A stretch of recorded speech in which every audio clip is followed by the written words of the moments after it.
Good evening. Welcome to Investigator News, and this is the World War III report. Tonight we got a very special show, and I called William up kind of excited this morning, and we discussed it, and we decided we need to put this interview out, and only because I talk about earthquakes a lot, and also different things that are being done in Antarctica that we need to know about. And I hope you share this show, and I want to give a big thanks to Shawn Ryan that he's willing to share his interviews. So in the description, you'll see a way you can go watch more of his videos. And I suggest you do. So, William, how was Christmas? Fattening, I think. Yeah, fattening. Well, just as we get over the Christmas stuff and everybody being rowdy and wanting to burn the nativity scenes, we find out the satanic, let's see, I want to make sure I get this right. The satanic terrorist cult makes a 2024 endorsement. And they're very excited about this. They are going to support the Democrat Party and very proud. The Order of Nine Angels, a satanic cult founded in the UK in the 70s, according to the BBC report, has endorsed the Biden-Harris ticket and other Democrats. Not surprising when satanics endorse politicians. They do it for all the wrong reasons. I don't know. What, William, So I don't that's want them foreign endorsing me. They interference, could stay number away. one. It's foreign interference, number one, and number two is surprise. Yeah. I don't know if they want that kind of endorsement though. But maybe they do, maybe they don't. I know that we get that horned thing statue every time anybody wants to put up the 10 Commandments at any of the capitals. That little horned statue guy shows up with all the crazies with it. Well, at least they're honest for once, Yeah. And December isn't quite over, and the thing about it is they have spotted a number of Chinese national. It's spiking at the border now. And of course we got Blinken and Mayorkas in Mexico.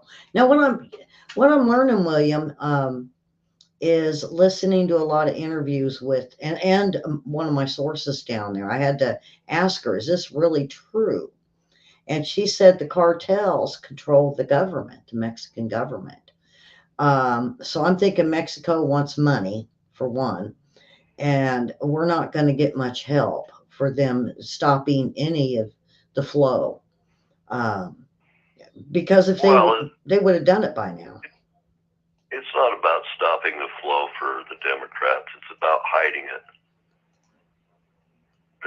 They're not interested. They want to pardon these people once they get here and turn them immediately into voters, even though they haven't sworn allegiance to the United States. Yeah. That's the idea. And, there's not just 8,000 or just, 350,000 for 1 month. Since it started, now there's 30 million in the United States. A load of Mary's in. Good you made it for this interview, Mary. This is something. It intrigued me for. I went and watched more of his stuff. But now with Mexico, come to find out, when they get a president in, that the cartels can't control. They get rid of him, whether it's assassination or threats. They threaten family and friends, and they bow down. Um, and what my resource out of Tijuana is saying uh, that the cartel pretty much controls the government and what the government does. So to me, that's just meeting with the cartel. Is Blinken and Mayorkas aren't going to get nowhere with this. They like to use different words for these folks. This is a mafia organization. It's just a Mexican mafia, all right? And they control the government. It's a mafia-controlled government because the people in Mexico aren't willing to stand up to them. And boy, this was, they say, one of the, moving on to Nigeria, this is, they say, one of the bloodiest Christmases ever. It left 140 people dead and homes burned. And this is attacking the Plateau State, the bloodiest violence in Nigeria since 2018. More than 200 people were killed during the clashes between farmers and herders. And they say the nomadic herders in Nigeria killed at least 140 people during Christmas Eve rampage. And they did at least 15 villages. This was hours long that they did. Um, um, the same thing is going on in I grabbed this one because the same thing is almost going on in Mexico, where with the avocados, the lemons and limes. I almost don't want to do lemon limes or avocados now because the cartels going through and killing all the farmers and taking their farms. During the range wars of the 1800s, it was basically the same thing. Is they had people who were herders, right, of the cattle and the sheep, and then along came the farmers and decided they're going to barbed wire off their portion of the range, and they ended up with range wars basically over herders or farmers. This happens in every country where it starts developing and goes from just hunter-gatherer, then they go into herding, and then finally they go into farming. But through each evolution, there's violence. Mm-hmm. It's really bad down there. Now my source out of Mexico, basically, she was saying that the farmers they've gotten guns now, and they're putting up hiring private security to go all the way around their farms and their farmland just to keep the cartels out. And the same thing, it's just a massive slaughter. Once the cartels get enough, they want it bad enough. And to get this, they will even let the avocados, and not only the avocados, limes, and lemons, they will let them rot because they don't have everybody just to start farming it, and they don't care because they'll just raise the price. So that's going to be an increase. We had that here in Wyoming in the 80s when I was working for the oil companies. We'd be drilling our oil wells, and then landowners would get upset because we were disturbing their sheep, and tensions would rise up, and pretty soon on the top of the hill you'd have 8 people with high-power rifles pointing at each other. Mm-hmm. This has always happened as land use changes hands and contracts are fulfilled or not understood. Tempers flare up and bad things can happen. Okay. Now we of course we got to go over this. With Houthi, I'm just really surprised because even Reagan, when Iran got out of hand, put a stop to it. Most of the presidents have when Iran has acted up. Even the Iran hostage situation, that was Reagan, I believe. And even though we had to put out a little bit of money. Carter had the hostage situation. Reagan put an end to it. So Tuesday, um, U.S. fighter jets and warships shot down onslaught of missiles. They said it was about a 10-hour series of battle. This was in the southern Red Sea. Military officials basically have said this. They downed weapons including a dozen one-way attack drones, anti-ship ballistic missiles, and 2 land attack cruise missiles. The U.S.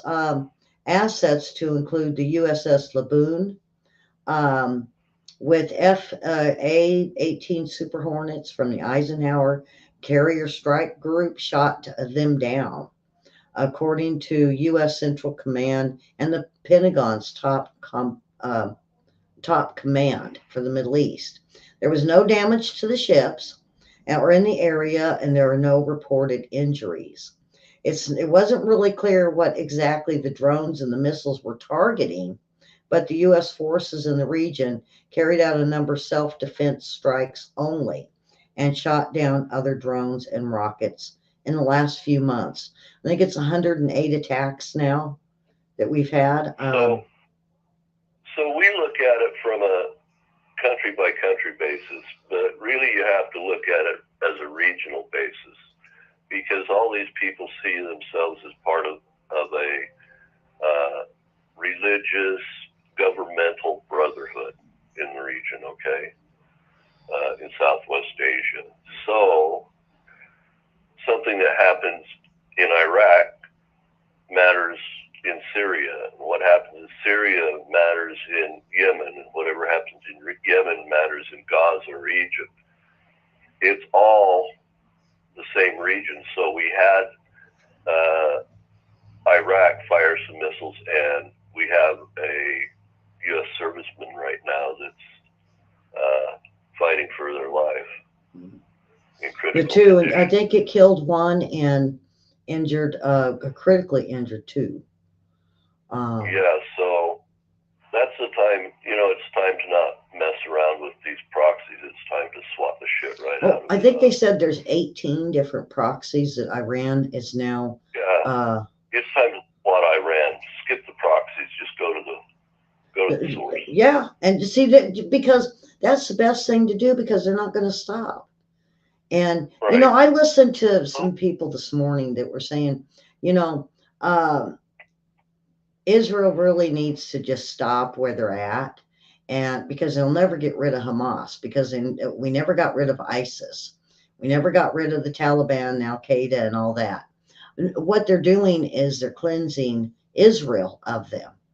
They can just go, if they want to go with Hezbollah, or if they want to go to Afghanistan with Taliban, or go to Iran, or even go join with the Houthis. Bibi Netanyahu just wants them gone. They're going to want to come to the United States. Yeah. They're going to want to jump on those C-17s that are sending that aid into Egypt and into the Sinai, and jump those. So cargo comes in, bodies come out. They end up in places like Chattanooga, and and Iran they don't stop, even like with the uranium and today they're, the IAEA, basically saying that, they're not stopping. They went and did an inspection on, their visits on the 19th and the 24th of this month. And they said since November, around 9 kilograms of uranium enriched up to 60% purity have been produced in many sites. The enrichment to at least 80% necessary for a necessary bomb. But that's only the facilities they were showing them. They do have underground facilities. So we won't know.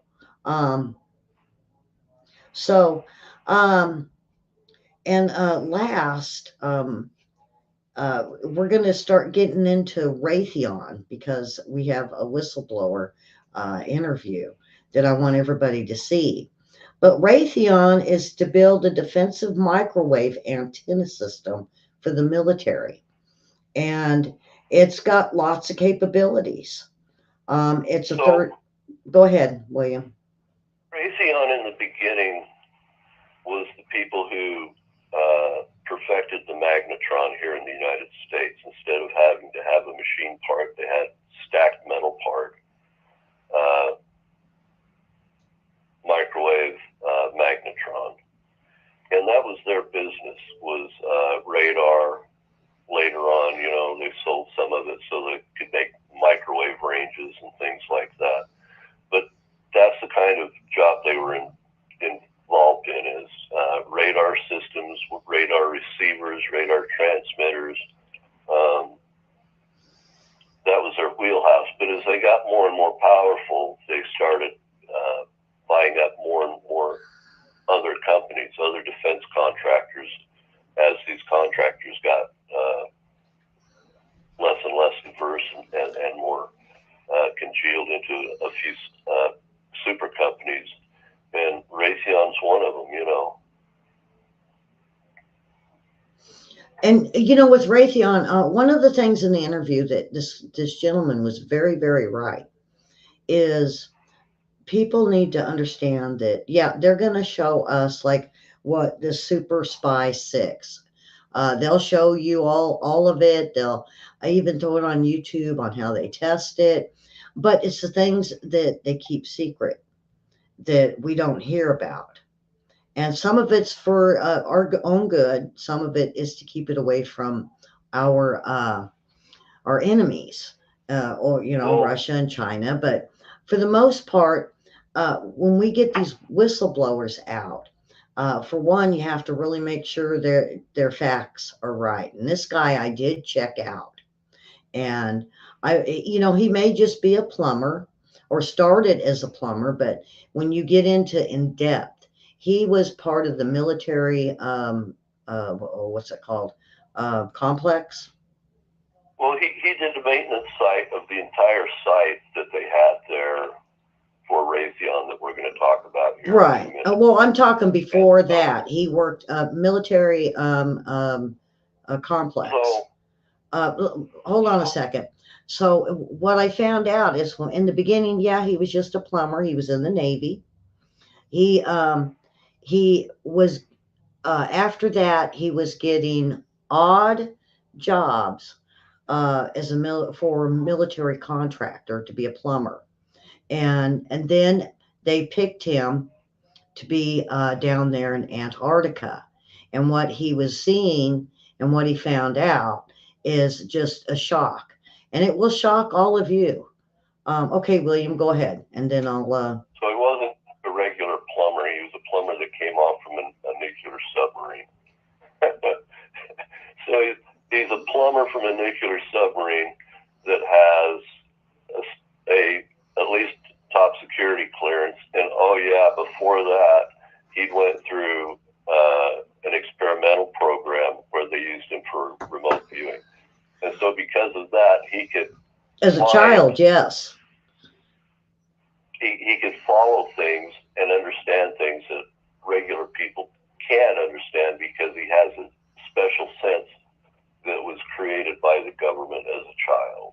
And so we'll move on to the rest of this now, I guess.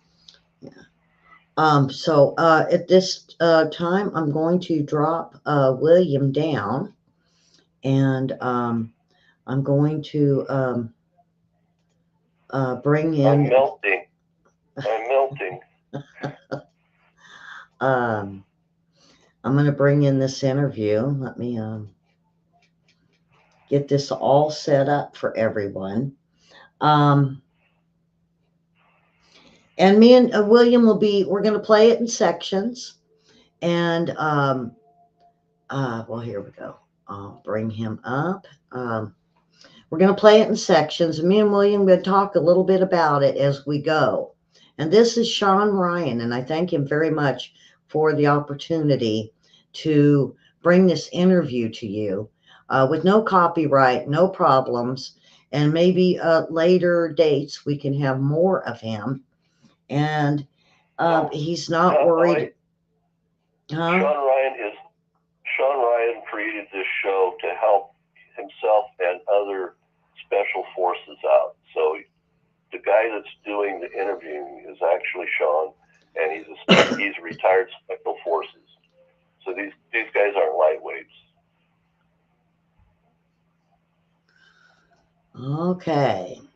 So I really thank this gentleman for the opportunity that we have tonight to have this. This is very important. It's very shocking. And so get the popcorn and be prepared to be amazed. Ladies and gentlemen, welcome back to the UFO Whistleblower Marathon. This is part 3 of the 3-part series. Remember, all of these gentlemen have testified in front of Congress under oath. Today we have Eric Hecker, who is a firefighter contractor for Raytheon, which is a military industrial complex company. And he was in Antarctica at a Raytheon facility and says that Raytheon has the technology to produce earthquakes all throughout the planet. If you like what you see, please like, subscribe, and comment. Go to Spotify, go to Apple Podcasts, leave us a review, and you content creators out there, we've seen you all taking our content, making your own stuff, putting it out on the internet. Most people probably don't like that. We love it. So we made it easy for you. Go down. There's a link in the description. Has lots, hundreds of free downloadable raw reels that you can download for free. Make them into whatever you want. Monetize it. Make money off of it. Put it on TikTok. Put it on all the social media channels. We appreciate it. All we ask is that you tag the show. I love you all. Enjoy the last part of this series. It was a really good one. And we'll see you soon.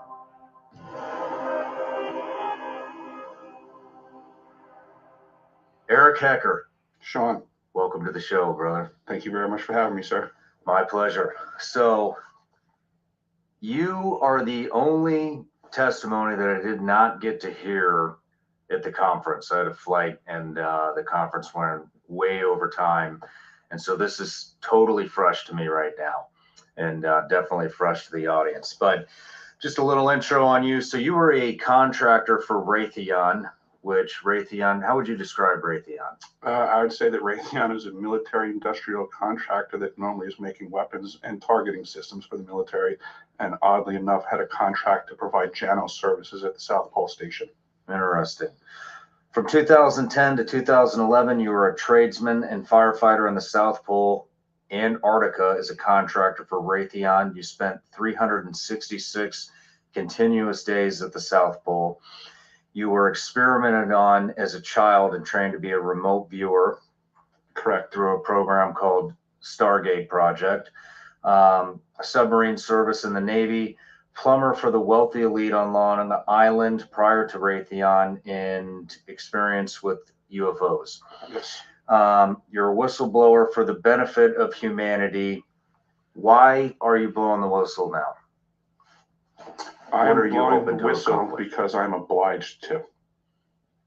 I don't know anybody that's walked a similar path to me in life, so it's necessary information that gets out there. I wish that I could be relieved of the task, but until I can find someone that can properly handle this information, I have to be on point for it. Roger that. Well, just like everybody else, we always start off with a gift. Thank you, sir. If you don't guess this, Ah! what's in there? Pull them out. You got it. We have genuine Vigilance Elite gummies. Nice. Legal in all 50 states. They are. They're illegal in all 50 states, believe it or not. Thank you very much. You're welcome. I think they're still legal in all 50 states. I don't know. You know, Laws change very fast nowadays. tyranny might start coming after candy next. Who knows? Yeah. But today, we're here to talk about Raytheon Technologies Corporation. Raytheon is an aerospace company that provides advanced systems and services for commercial, military, and government customers worldwide. Probed for corruption in government contracting since 1980s. You were in the South Pole from 2010 to 2011. Let's talk about what you were doing down there. You got it.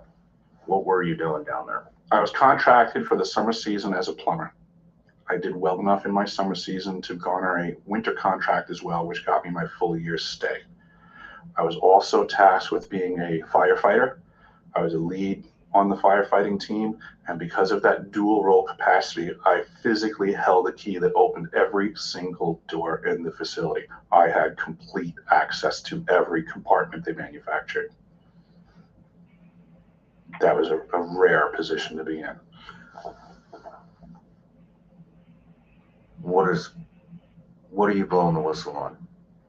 That there are technologies at the South Pole Station that people can't even consider that exist on this planet. Like what?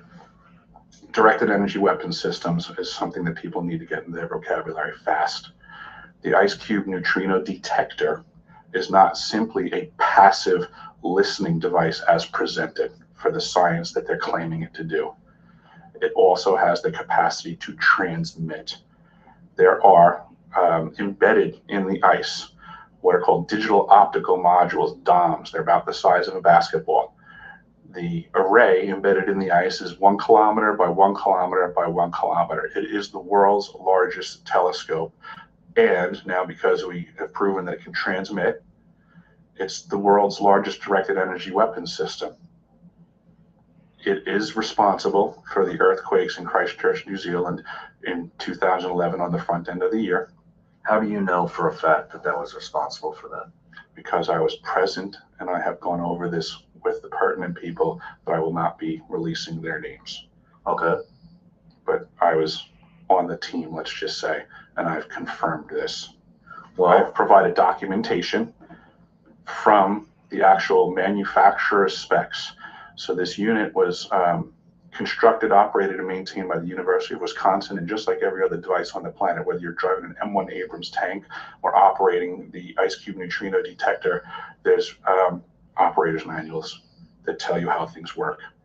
Right there in that information, free for everybody to find. I found it myself. I was directed to find it, I'll put it that way, and release this information. And it states very clearly that each one of these DOMs can transmit at 2,047 volts each. So these are currently the facts of life. how do you know? I mean, I guess what I'm asking is, how did it even come to your attention that this triggered an earthquake? If you're at the South Pole and New Zealand had an earthquake, I mean, how did you know it came from the South Pole? Without divulging names, Without divulging names. I can only say that it was communicated to me from team members that were present and fully read in at the time that they were aware. And since that time, At the immediate, like the same day? oh, absolutely, it was understood Well, what was said? that we accidentally hit Christchurch, New Zealand twice when they were trying to fire up this weapon for the first time. That it was friendly fire. It was not on purpose, but it occurred. That the system is designed for that, and it was just friendly fire. So this is a telescope. That sounds like is it a telescope? Absolutely, it is a neutrino detector for sure. It can accomplish its primary purpose. It can also transmit and then provide a multifaceted platform for directed energy weapons systems. Do you have any idea how the earthquake was initiated? From misfiring the system. Where were they targeting? Yes. I don't know. Does it go into the earth? Does it go into the atmosphere? It can definitely go through the earth. I would consider that it might be able to do stuff in the atmosphere. I haven't heard that statement laid at its feet, but I wouldn't put it past it. I don't want to try to limit the functions of this device by my imagination or experience. I believe that's one of the problems with directed energy weapons, is they are not like standard weapons of old where you have a gun and there's a particular caliber bullet, you pull the trigger and it does one thing. These platforms are way more complex than that. They do a lot of things. What else do they do? Excuse me. This system, additionally, in regards to the neutrinos, it detects the neutrinos that are apparently coming off of the new exotic propulsion systems for either off-world UFOs or reverse engineered stuff on our planet. What is neutrino? Neutrino is a near massless particle that goes at, close, or beyond the speed of light. It is so small that it can pass between the electron shell and the nucleus of pretty much every atom on the planet. And the capacity of being detected at the South Pole Station, when the neutrino impacts the nucleus of the water molecule of the ice in the glaciers at the pole, a reaction occurs. The nucleus and the neutrino become destroyed. A muon is created and ejected, and a blue flash of light known as Cherenkov radiation flashes in the ice, and that's what the DOMs, the digital optical modules, are detecting. That's their primary purpose as presented. Now, whether that neutrino comes from a quasar out in space or a exotic propelled engine off of vehicles that aren't being discussed contemporarily, it detects it, thus making it basically an air traffic control center for all non-discussed vehicles on this planet. So just like we have all the other air traffic on the planet and it's being completely observed and attended to, there's just another level of craft on this planet and another level of air traffic control tower that exists. This is that facility. Back to tracking neutrinos. What is that? Why are they tracking those? Oh, for the purposes of science, they're claiming that there's a lot to be ascertained by understanding the difference between low power and high power neutrino ejections from cosmic occurrences. It's about that vague. This is what they spend their tax dollars on. Let's talk about what else do they do? The device is also for faster than light communications, quantum entangled communications at great distance. In, I guess it was the late 80s or early 90s, Gary McKinnon hacked NASA. And he found the list of the off-world space fleet and the captains of the ships respectively. We have a fleet out there. If we have a fleet out there, we need to communicate with them. This is that facility. Can you explain quantum entanglement communications? Yes, I don't think most people understand what I'm about to say anyway, but I will. The way quantum entanglement works is that you can... I'm going to stop it there. Now, William, this is, we're talking directed energy. And that's where I believe, I could be wrong, but I really do believe that what he's talking about is a miniature harp that they moved to, they found a new way, because some of this stuff he talks about tonight is the same thing that HARP does. Now, William, you want to add anything to this? So HARP is an auroral transmitter, meaning it goes through the air. This is ELF, meaning it's extra low frequency. It's below very, very low frequency. When you get to VLF and lower, you're not transmitting through the air anymore. You're transmitting through the earth, through water, supermassive parts of our creation. Basically anything you can touch or feel or taste, that's what it's transmitting through. So it can transmit through you. Now, he mentioned in one of the other interviews that I think both of us watched was that they can, a misfire, it was a misfire for New Zealand, but once they figured out that misfire, then found out they could direct the energy to anywhere in the globe to cause an earthquake of any size. And they don't necessarily have to really do much. All they have to do is, I do earthquakes every day for everyone. And all they got to do is see one that hits at like a 4 or 5, and then boom, hit closest to their target. And it will definitely cause a massive earthquake, whether there's a fault line there or not. And I keep saying, boy, this is in a weird spot. There shouldn't be an earthquake here. And I call it earthquake wars.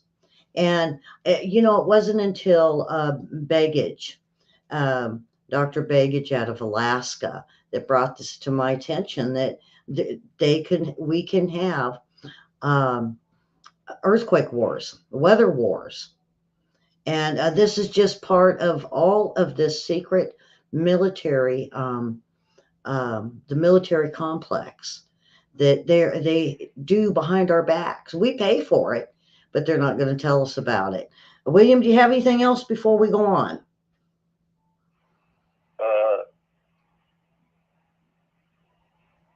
No, let's go on, and then I'll answer any questions after that. Okay. You can take two particles, quantum entangle them, and then take those two particles and move them at any distance in the cosmos. And let's just say, for example, if you quantum entangle two electrons and you have them spinning in the same direction, and then you take one of those electrons and you shoot that thing out 100,000 light years from the original. If you then rotate the spin on the one electron, if you modify it so that its spin changes, the quantum entangled electron at any distance will simultaneously, in no time, switch its rotation also, because they're quantum entangled. So these communication systems are taking advantage of this aspect of quantum mechanics that most people can't wrap their heads around. And this is what they're utilizing. It's just the new level of science that affords us the ability to communicate at any distance instantaneously. I've heard about this. I've tried to dig into it, and it's hard to understand. It is hard to understand. It would be my best way to put it is that when electricity first came out, it was very hard for a lot of people to understand what Nikola Tesla was getting at. But everyone was using it before they even understood it. And this is just where we are right now. It's just a new technology. It's a new conversation. People don't have to understand it yet. They just have to realize it's real. What other kind of things can this? Oh boy. Voice to skull technology. This is also in the foray of directed energy weapons. What is that? The ability to, let's just say, throw your voice into your head, or my voice into my head, or allowing algorithms that now they can blanket a whole geographical area, and they can make everybody change their thoughts. They can, I use the term intrusive thoughts. Back to that fork in the road analogy. If you find yourself where you have to make a decision about something, next thing you know, you catch yourself kind of having an argument in your head with your own voices. Well, the ability to add another one of your voices in there, but have it controlled by somebody else's microphone, so to say, is a very powerful tool. And I think this is a weapon of war that we are seeing happen to everyone around us. The Department of Defense recently started initiating protocols for their employees, their agents, to discuss Havana syndrome-like symptoms. And on that list is that their agents are hearing voices in their head. And this is what they're getting at. This is that technology that, next thing you know, you're trying to make a decision, but there's another Shawn in your head that now is actually somebody else's control. And through the manipulation of that voice, they can now push you, just like we have, the cell phones are weaponized now, the social media platforms, and they can engage with an algorithm, and they know that they can push you in a direction by repetitive information being displayed in front of you, similar to the tachistoscope in grammar school, that they can learn your system and they can learn to manipulate it on a personalized level by just assessing you, what the things are that you're interested in, what are your weak points, what's the crack in the dam, what's the angle of attack. And it's through repetition and access. These are simply electromagnetic impulses in your head. It's not that they can't be read. It's not that they can't be copied. And it's not that they can't be just replayed with somebody else's control. I mean, I could get a voice changing thing and I could sound like you if I wanted to. I could call you on the phone. I could call your loved ones and I could pretend I'm Shawn. They can do that for you in your own head. Okay, William. While I got to get past this. So, William, go ahead and I'm gonna try to. So let's talk about that misfire they had that hit Christ Church. Anytime you start up a new massive project, okay, they did this in the lab initially. Now they're trying it out in the wild, right? So they don't know exactly how this thing's going to act. How are you fine? So you have to fire this thing. Basically, what they were doing was calibrating it. It could have hit anywhere in the globe. It just happened to hit Christchurch. It could have been DC. It could have been Tokyo. It could have been anywhere on the planet.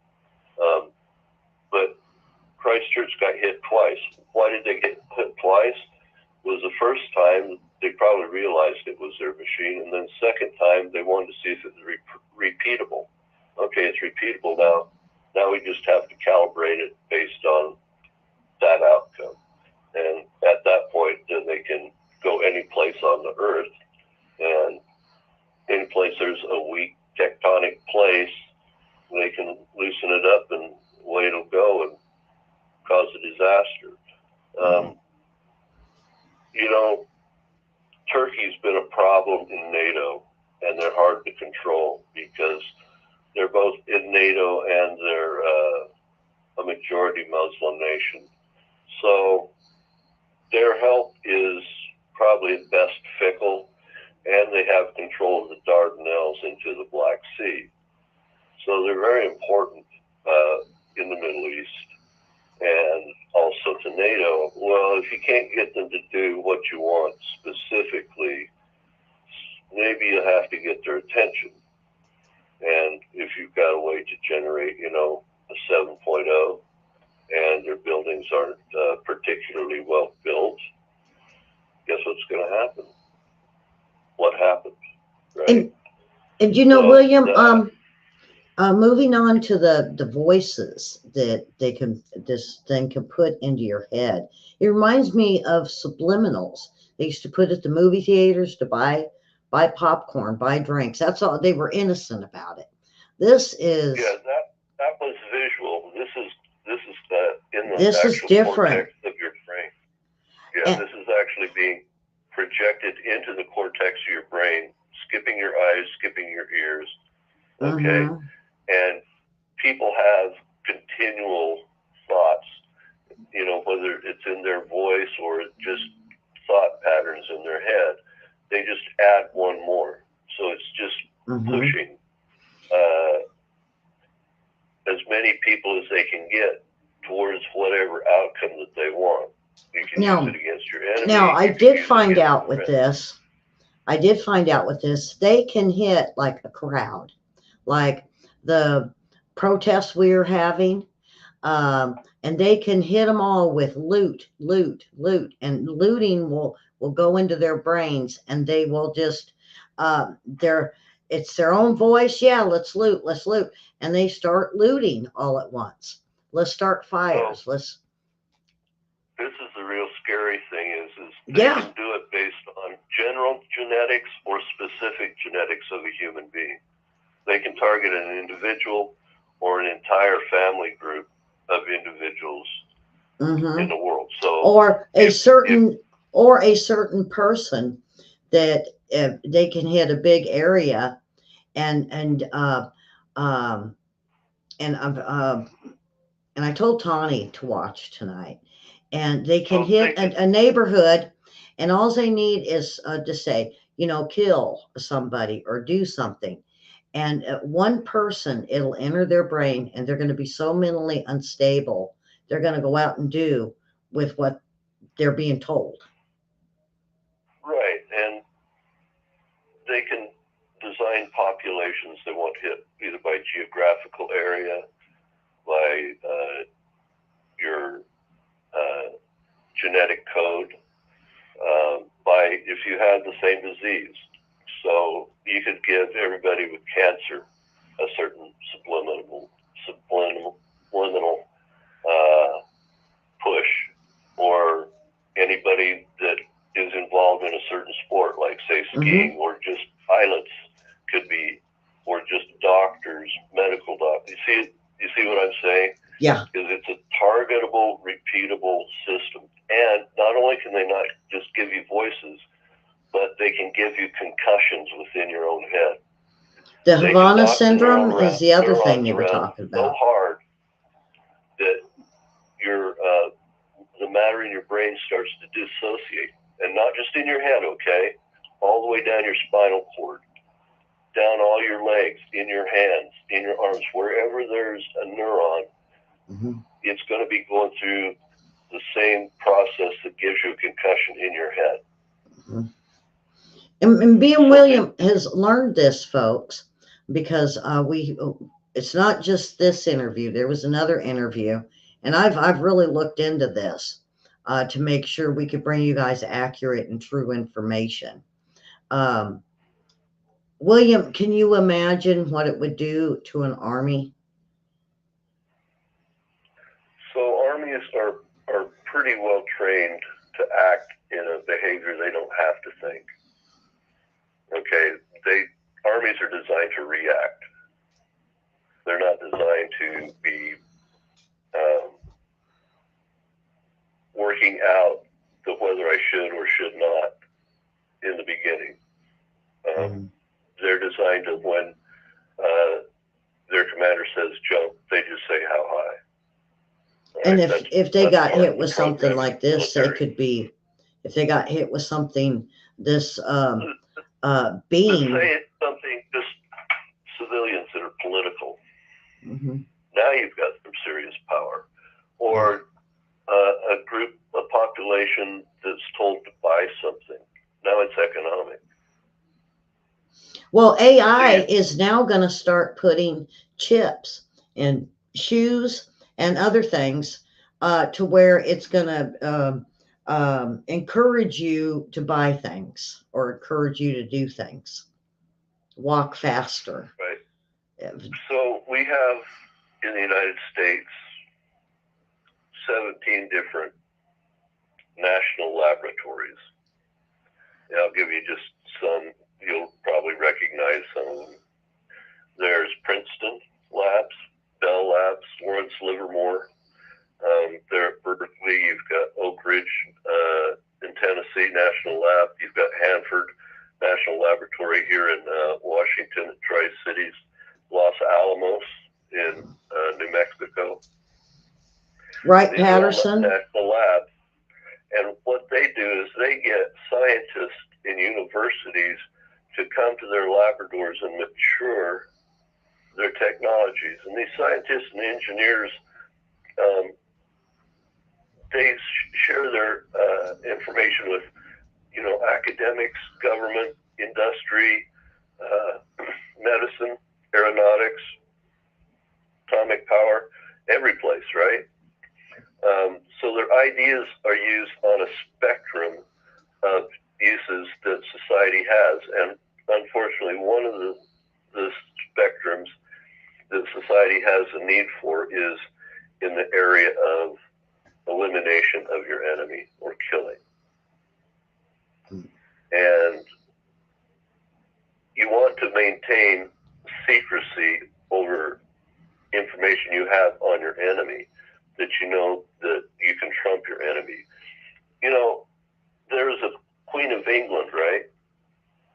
And she was the first to get a flush toilet, but she didn't want the other people in her country to have a flush toilet. So she had the information and sat on a flush toilet for 200 years before it was given to the world. Now, can you imagine how much disease and pain wouldn't have happened if the Queen had given that information to society? Yeah. That's how powerful this is. You have power over your enemies, and they're hid. These are called deep black. Okay? So you have a secret or a top secret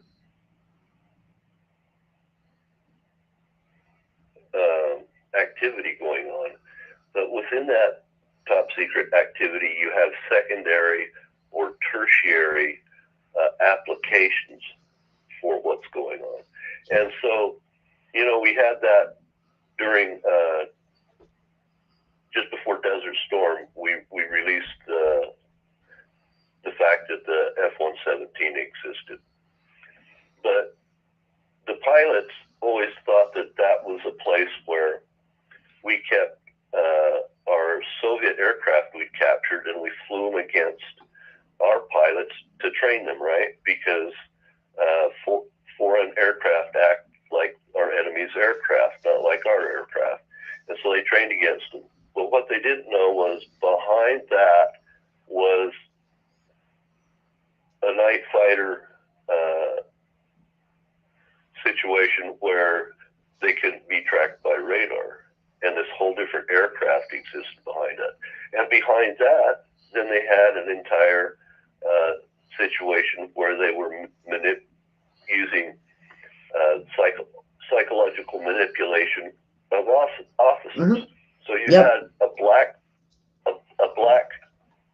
operation, then you had a deep black operation, then you had an ultra black operation. Well, that's how all technologies end up doing over time. Now, you've got these scientists and engineers coming out of the universities with new ideas. They come to these laboratories, right? These national laboratories then farm out to, Mhm. guess what, industry. Yeah. And they figure out what these things can do for the country. And they decide, once they understand it, okay, because they'll make mistakes along the way. Because like this thing that he's talking about, they had to deal with quantum entanglement of a phased array scalar wave antenna system. All right, so that's a phased array scalar wave quantum entanglement transmission system. Mhm. All right. So any miscalculation, down to an arc second or a nanosecond of arc of rotation, and suddenly you don't hit England, you hit the Faroe Islands, right? Mhm. And you don't understand exactly how things are going to work until they do.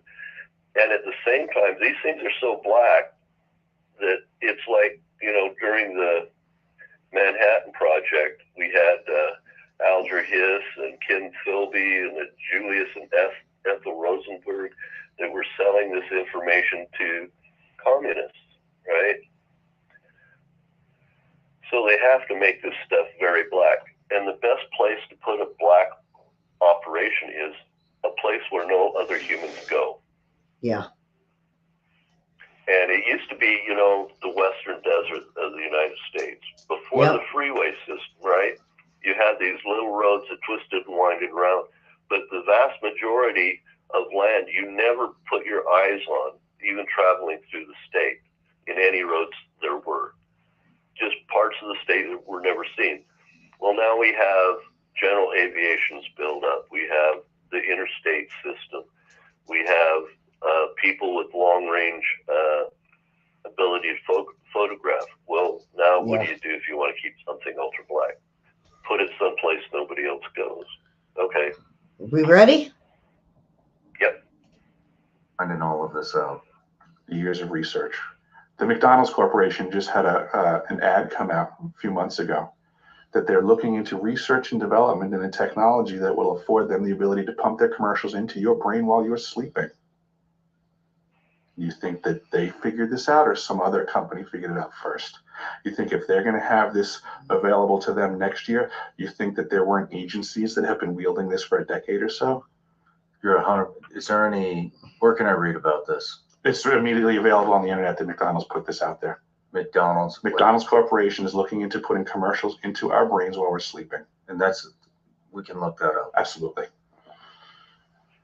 I gotta look that up. Understood. I've not heard of that. Understood. But now imagine if they can do that next year, I'm with you. who's been doing it for the last decade or so? I'm with you.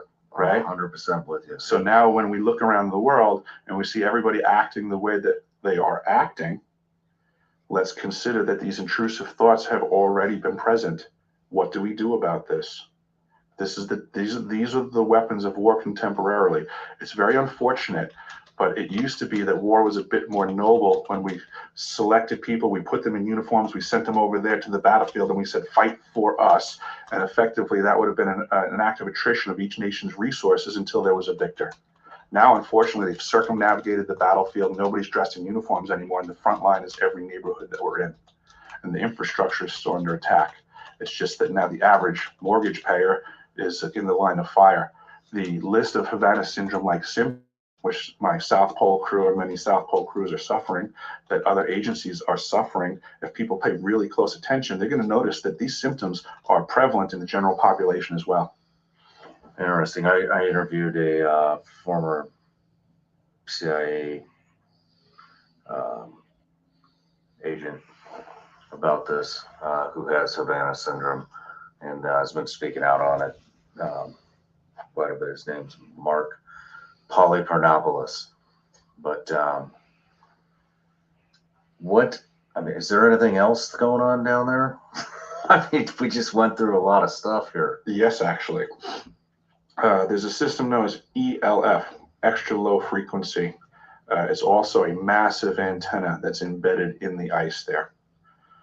When I arrived to the facility as a tradesman and firefighter, I was read into how everything worked, because I needed, for the safety of my crew, to be able to battle fires and engage things appropriately. And at the onset, I was told that the ELF system is off. It's defunct. It's disabled. It is just sitting dead in the ice. But through my need to make an additional repair on something else and tracing back to a sub panel, I was finding the circuit that I needed to lock out, tag out, and do all the safe repairs. But then I noticed that this other breaker that was supposed to be off was in the on position, and it was listed as the ELF. And I ran it up my chain. I said, what's going on here? I said, this is supposed to be off. I was told it's off now. And I was just given a hard, it's on. And that was the end of my need to know. They didn't want to tell me anything else. You have identified the circuit that you need to work on. You have been informed that you can safely do your job. Carry on. So I did my job. I made the repair that I needed to on the circuit next to the circuit that I was now informed is duly on and operating. So the ELF is up and running, and that, again, is a multifaceted directed energy weapons platform. Do you have pictures of any of this stuff? I have a lot of pictures of me in these facilities. They mostly just prove my presence. If you hand those over, I'll display them on screen right now, if I can get them. I can get you pictures before you present this to the world. I would appreciate that. Let's talk about the clear air system called ARROW. Yes. Commonly referred to as the no-fly zone. Yes. The ARROW building, ARO, is the Atmospheric Research Observatory. It is listed on the chart, the one that I gave you as well, as a no-fly zone in the vaguest sense of the term at first glance. But as any pilot knows, there's always, fine print.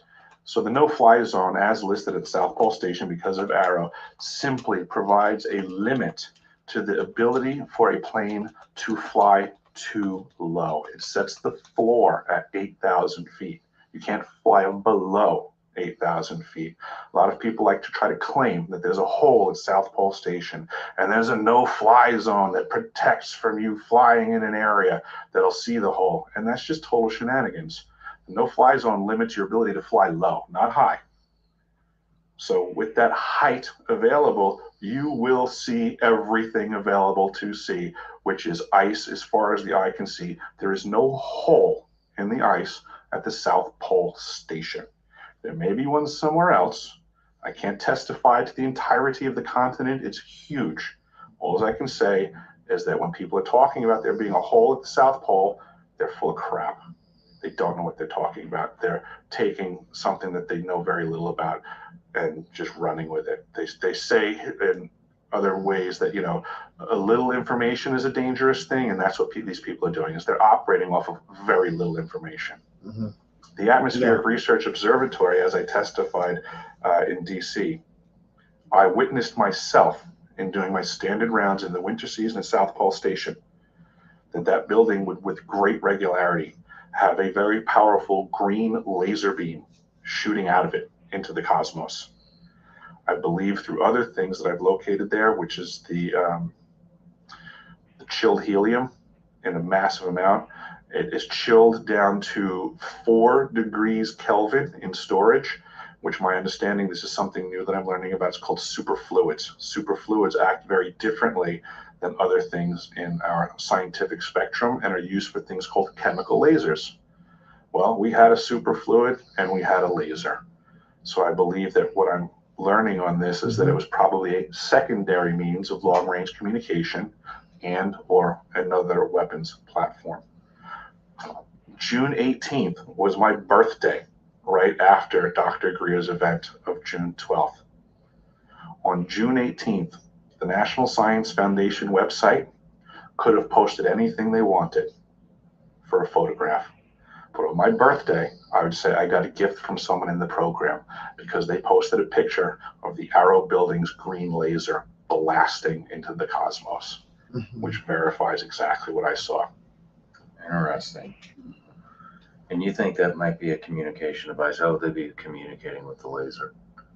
I don't understand the science of it. I just know that it exists. Okay. The laser beam communication, direct line of sight, laser beam comms, microwave type comms, it exists. You say a lot of the crew members from the South Pole are experiencing Havana syndrome symptoms. What are some of those symptoms? They have mental degradation, troubles with their memory, fatigue, stuff like that, skin issues. Headaches? Yes. The Antarctica Treaty of 1959, an agreement signed by 12 nations in which the Antarctic continent was made demilitarized to be preserved for scientific research. What do you think about that? I think it's a load of malarkey. And I'm going to throw a gentleman's name out there that I have worked with. He told me very specifically at the time that we communicated. He's going to die when he sees this video. I worked with a gentleman by the name of Aaron Bontrager, and he was also previously contracted by Raytheon Polar Services as a cook to work on a cat train that went across the ice. And he said the express purpose for him, I should say, for that team working for Raytheon was they were searching for missile site locations. Okay. Correct. The whole idea of this being demilitarized is a load of baloney. How do you think they're getting, how are they powering this facility?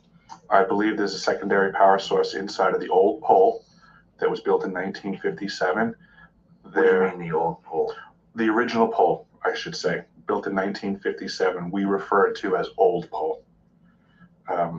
There was other facilities that were manufactured, different stages of inhabitation of crew. So 1957 was the first one. It predates the Antarctic Treaty, which means that they could have had nuclear power there. I believe they did have nuclear power there, and that since then they may have maintained it, almost like a grandfather clause, or that they may have new, more exotic systems that are not in the legalese of the treaty. Why do you think Antarctica is a no-fly zone? Antarctica is not a no-fly zone. Well, Arrow, commonly referred to as a no-fly zone. Why? It's a misnomer. You can fly right over the no-fly zone. You just have to be higher than 8,000 feet. Well, I'm asking, why do you have to be higher than 8,000? Oh, because of the they're doing science on the cleanliness of the air, so they just don't want it tainted. Similarly, there's no land traffic allowed in that area. So you can take a snow machine. If I wanted to go visit the building to do my rounds, I could take a snow machine up to a certain point, and then I had to stop the snow machine and walk because simply the exhaust gases from the machine would taint their sensors. Yep. So also the only reason they're trying to block out vehicular activity is to keep the exhaust gases out of their sensors. How do you get there? How do you get to Arrow? Yeah. It's within walking distance of the elevated station. How do you fly into Antarctica? You fly in with a Herc LC-130, Herc on skis, and you just come in from outside of that quadrant, Okay. or above 8,000 feet.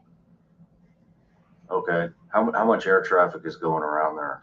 During the summer seasons, 24 hours of operation, they typically have a few Hercs on deck idling most of the time, and a lot of fuel is brought in by Herc. Our waste is brought out by Herc when the airmen will allow themselves to be a flying garbage can, as they claim. But yeah, basically almost all operations and logistics were done by Herc. While we were there in my 2010 season, they had brought in their first fuel haul over land as kind of an experiment to the process. And it's my understanding that they call this a traverse, that they have since increased traverse activity to drag large fuel bladders across the ice to resupply the fuel that way, being more economic than doing it by Herc, and then affording that volume of Herc space that's not being utilized for fuel now can, of course, do other things. The flight operations are almost 24 hours a day during the summer season because nothing moves in the winter season. So everything has to occur in a certain window. Okay. And back to the putting voices in people's heads. Are you aware of any ways to defend against that? Know thyself. It's an ancient practice, and it's an ancient practice for a reason. These modern technologies are bastardizations of ancient techniques. Way back in the day, they would call someone a magician who was adept at this skill. I could walk into the room and I would potentially have that skill set to put my thought in your head. It's just a technique. It's completely doable. But now we have people that are no longer going through these schools of nobility to learn to practice these things nicely. And we have evil people that are taking technologies and utilizing them, because again, it's just simply electromagnetic impulses. They can be read, they can be used, they can be hijacked. Erica. William, the green lasers that they were, I'm going to stop it for a sec. Those green lasers, Dutch Sense is the one that caught these and calling it weather wars. And yeah. So, all matter has states. So you can have a solid like a rock and then cool it down, super cool it to a certain degree, and all electrons will stop moving in that rock, and that rock will then float, okay, because gravity no longer affects it, because there are no electrons, there's no electronic fields. It's all shut down just due to temperature. Then you come to solids, like we see rock, cellulose that we write on with our, pencils. These are solids. Then you end up with gases like we breathe. And after you have a gas, you can have a plasma. So there's 5 states of matter. And there are some exotic matter that elude the state. So you can have everything in that super cooled state where no electrons can move, except for one fluid can move in there, or one fluid can move when everything is made to a solid state. Like instead of having rain, you have ice. So that goes from from gas, liquid, solid. So you get the idea. And they happen to use that super liquid as a way to propagate a laser beam and then focus it where they want it to go. All right, so maybe that liquid is used in an interferometer. It's just a bunch of magnets or mirrors that you send a beam of light through, and it just continues to go in a spiral until you let it out. Okay, it's like a super collider for photons going through this liquid. So this can happen in a liquid as well as in a gas state around it. And then you would get that green beam based on the photons interacting with the liquid as it went around this super collider, if you will, of electrons. And because electrons don't leave it, it gets more and more powerful every cycle. More photonic power builds up in that interferometer. So that's just one of the tools they use.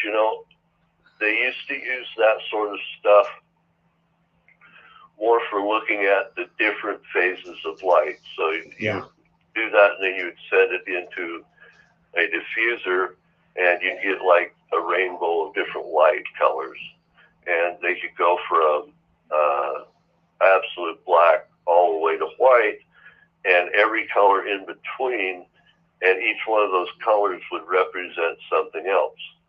So like in a mass spectrometer, you take some solid and you cook it to a gas, then you shoot a beam through it, it creates a rainbow on the other side, but certain rainbows on the other side are brighter than they used to be, and so that tells you the chemical composition of what went into the mass spectrometer. So not only can you use these for testing, but you can use them for perhaps power production. You can use them for communications. You can use them as weapons.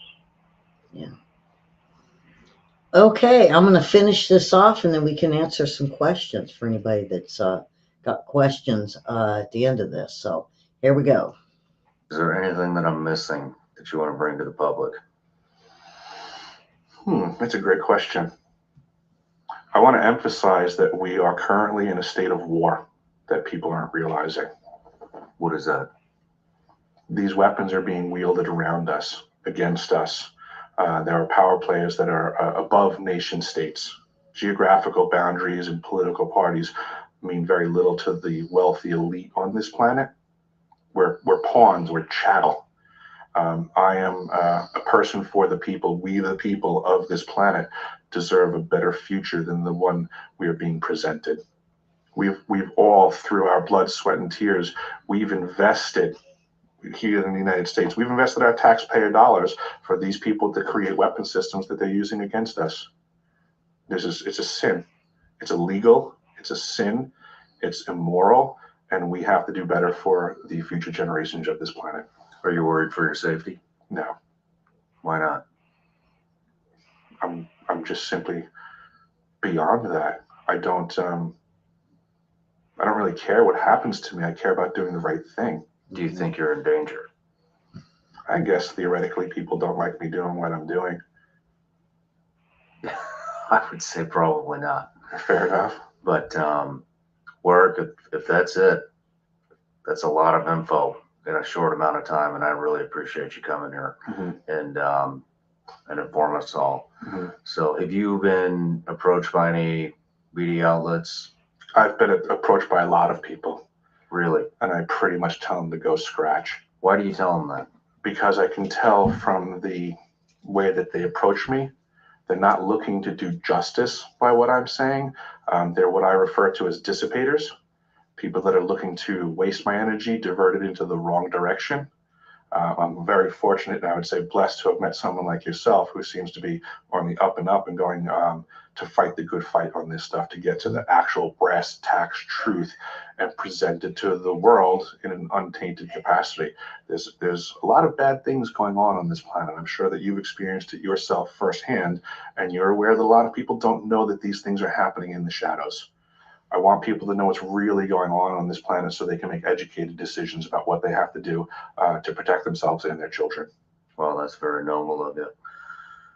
Man, I really appreciate it.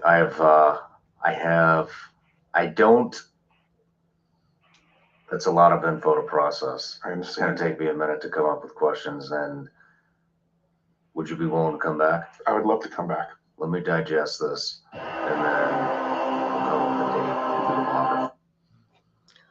And that is it, folks. Do we have questions? My questions are something. Well, I put some stuff in the chat, like could the hostility of the people in our country be caused by this machine? What about the mental illness we're seeing? The homeless, the rise in homeless, the rise in mental illness. Now, you heard him say that in the wrong hands, like China, Russia, Iran, it's very dangerous. Go ahead, William, while I'm going to put me back up and put you back up. And does anybody have any questions? I explained about we have a bunch of different national laboratories. What you don't know is this is the Department of Energy. It controls all of our nuclear weapons research, our weapons storage. all this is released from the Department of Energy. It also, like during the Church Commission, when they found out about MK Ultra and these other programs, they went from the CIA, they were sent to the Department of Energy. So DOE does all this. Now, what's really scary is the government doesn't actually manage these 17 national laboratories. They're just companies. Like, you've heard of Bechtel? That's a company that manages some laboratories. There's a company like Battelle, Battelle. These are private companies, okay, that come in. So this is a public-private partnership. And these companies have the capacity to manage these technologies and use them against us.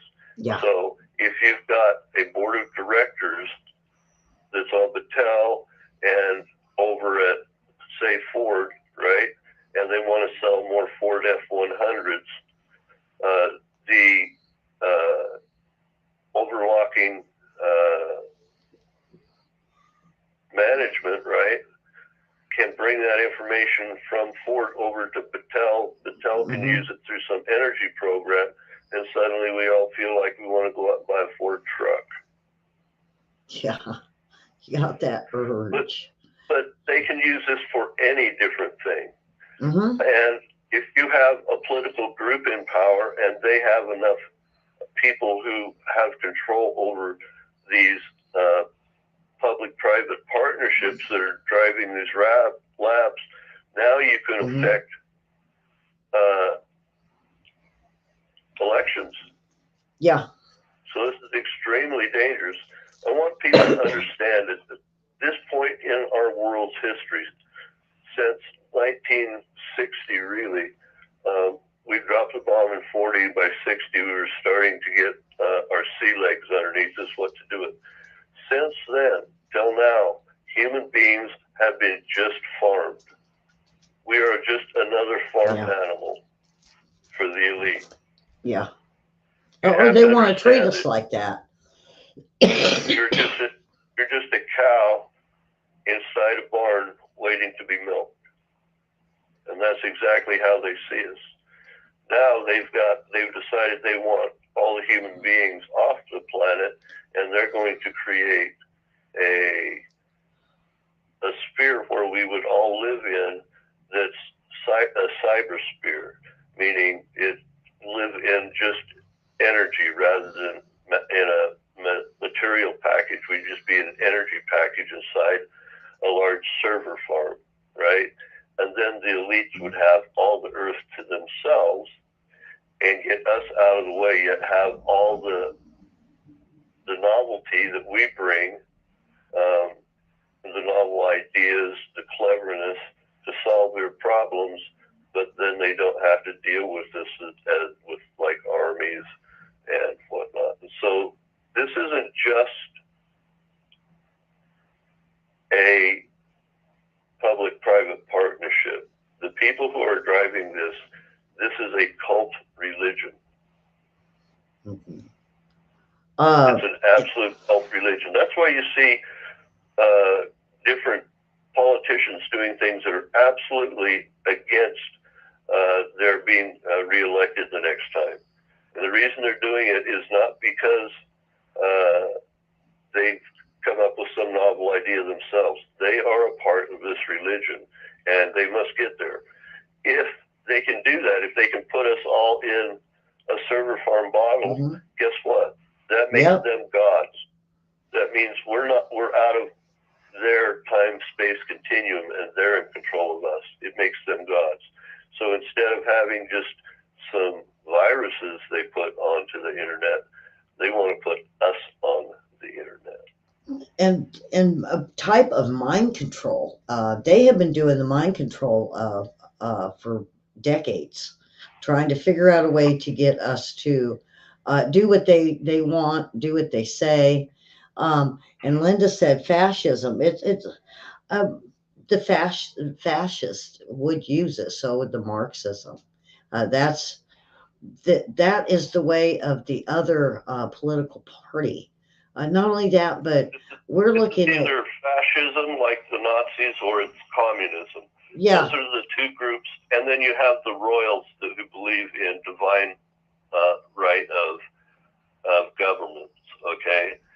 And so you have that religious divine right group. You have the communists who want everything under their control. They are the god. Then you have the fascists who just want to control industry, and that will bring the people along with it. But if they need to control you, it's evil. yeah. Well, you know, they got I think it was Raytheon that did this with the hologram in the skies.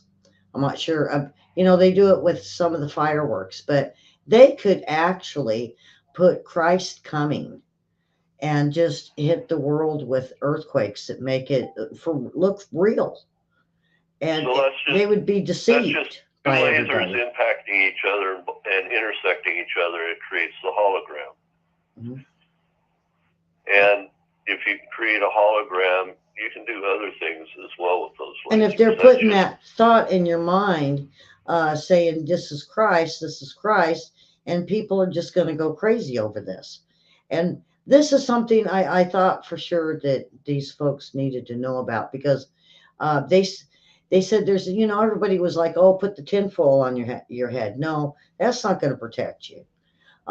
They're going to target certain people. They're going to target the enemy. They're going to do earthquakes. They're going to do, you know, it seemed weird. We had hurricanes in weird places this last year. And I think they were so, just playing weather wars too, because they could for, they could steer a hurricane. yeah, that's what HARP does in the Yeah. atmosphere. So, So you have to look at the mind of, you know, the United States produces three major exports, and one of them is military goods. The next thing is human capital. mhm, We send our military folks all over the world. That's human capital. And the other is pharmaceuticals, mhm, whether it's precursors or the actual synthesized chemical itself. So medications, blood plasmas, you get the idea. mhm, Those are the big three. And so in the military, we're taught to look at everything that we can have power over, whether it's a paintbrush, a medicine bottle, you know, your microwave, a mix master. I can use all of that as a weapon. Everything can be a weapon. And since we went to unrestricted warfare during World War II with the Nazis, we've never gone away from it. All governments now that have to deal with the United States are dealing with unrestricted warfare. yeah, Not just, and remember, when you go to war, you don't just, it's not just about breaking nice things and killing people. It's about destroying the will to fight. And that's an internal process. That's a spiritual process sometimes, and you have to be able to get at the soldiers. yeah, And guess what? They'll use it. yeah. They'll use whatever technology they have. I think they're not going to really use it on the human people, except for maybe crowds in the city. I think they're going to use it more of a weapon of choice, to where we don't, you know, we got the drones, we got, um, So, you know, the drones gave the president an ability to say, well, that wasn't us, right? That's a plausible deniability. These energy weapons give 100% deniable, plausible deniability. So they can do things without it being known who did it to a country, and they would just see it as a natural process, yeah, right? And you're moving them along. Well, if you can do it to another powerful state, what's going to slow them down from using it on an individual that's powerless against it. That's right. Doesn't even know it exists. And look, if you don't want to pay people after they retire from the military for 20 years, what's the best way to get rid of them? Have them off themselves. Then you don't have to pay the retirement for the length of their lives. Same thing if you retire and go on Social Security. Hey, we'll just get them to get a disease. We'll get them to become so they can't take care of themselves, or we'll get them to check themselves out. As long as we save money. Yep. This is all about control. Return on investment. These are expensive programs, and they want a return on it, and they're not going to want 2 or 3% return. They're going to want several thousand % return, and they're going to use it for any and everything they can possibly use it for until they could get caught. Yep. And why would they do that? Because they can. Why did Russia attack Ukraine? Because it could. Well, that's the same thought process. That's the same military process. Keep information from your enemy, strike him where he is weak, and make him think you're strong where you're weak.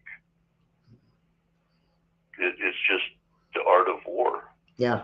Well, they're using it on civilian populations now. Yeah. And you got to remember, this is not a war crime. And I can tell you why. Because the first time anything's done on the battlefield, it's not a war crime. The second time it can be adjudicated as a war crime, saying that you should never do that anymore. And then if you do it, it's a war crime, right? So the first time you do anything on a battlefield, the first time can never be a war crime. So they can do that to us until we wake up to it and create laws against it. Then it becomes a crime. But for right now, it's just an easy use. It's there. Why not, exploit it what we can? Remember, just before Trump came into office, everybody went down to New Zealand, and then they caught a flight and went to the South Pole, right? And one of them that went with them was John Glenn. And when he came back, he said, what they're doing there is evil. It's pure evil. Couldn't say what it was, but he's saying what goes on there is pure evil. Yeah. And well, this guy even said what they've created is evil, and it's people need to know about it. All tools of warfare, all tools of warfare are evil. Yeah. They're managed evil, but they are evil. All right, that's what I have. Okay, so a great show, folks. Share this information. This guy is credible. I tried to look at everything that they had out there on him, and this is important. I think that's what's wrong with this country. When everybody says, "What's going on? What's wrong with these people?" Could that be it? I'm starting to see that this might be what's going on. And even around the world, where every country is having issues of mentally ill all of a sudden. How did thousands of people just, boom, became mentally ill? It wasn't because we closed the mental institutions.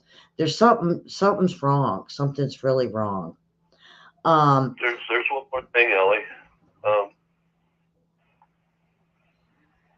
You can use these things in the United States and use it for every bad purpose that you can. But what makes the United States better than every other country is eventually they'll use it for the right thing. Yeah. And the laws will stop them for using it for the wrong thing. That's what gives us promise and opportunity here in the United States. Kings, fascist dictators and premiers of the Communist Party. No, that will always just be used for absolute evil. So it's kind of a weird thing. Having just one idea is really dangerous. That's one of the things they talk about, I think, in the what's the name of it? The Masons talk about it. Just having one new idea. You have to have the whole panoply of what these ideas impact, so you can manage it so it's not evil, so it's not dangerous. And ideas are that way. Ideas are what make us more productive than any other species in history. All right, folks, subscribe, share, thumbs up, like, share this. And I hope Miss Tawny watched tonight, because I think this could be the answer to her questions. And so come on back tomorrow. It'd be me and the news, and then of course we're getting to the end of the week and into New Year's, but trivia.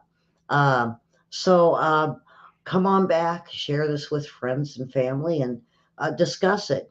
And also, you can go to Shawn Ryan's page, and there's other videos to watch, folks. The guests he has are amazing, and I back him up 100% on what I've learned over the last couple months from this guy and the people he interviews.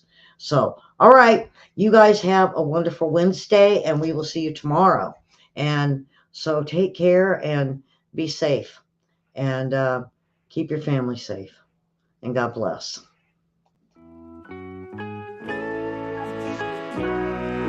Good show, William.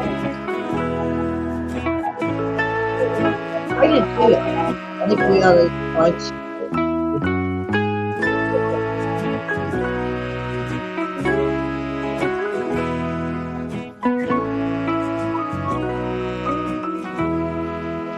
Okay. That's it.